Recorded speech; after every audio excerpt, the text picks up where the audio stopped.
All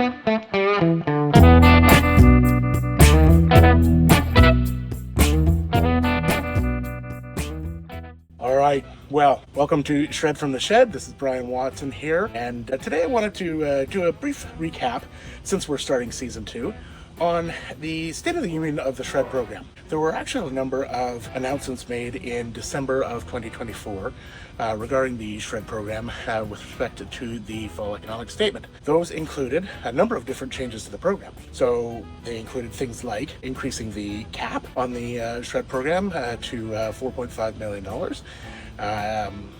reintroducing capital as an eligible expense for shreddable activities, and probably the most interesting and most important change to the program that we've seen in a number of years is the introduction of refundable, so cash back, tax credits, shred tax credits, for possibly public companies.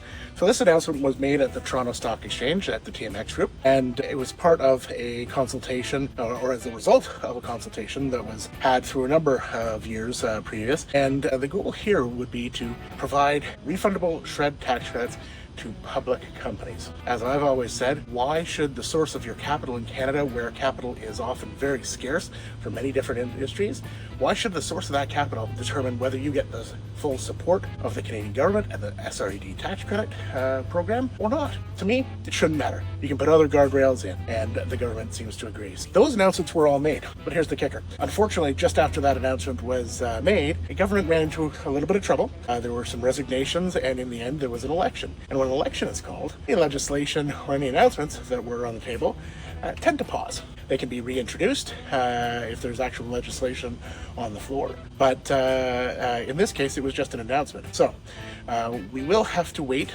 for actual legislation to be passed before any of those changes can become reality. Lots of folks have approached me to say, no, these changes are in place, and I've had to unfortunately correct them to say, no, they haven't actually been legislated, and they need to be. So those changes, they're all announced. They are all quite good changes to the program, but they are not legislated yet. So watch this space, and hopefully we'll have legislated changes for the Shred program fairly soon. Thank you very much, and we'll speak to you soon. Bye-bye.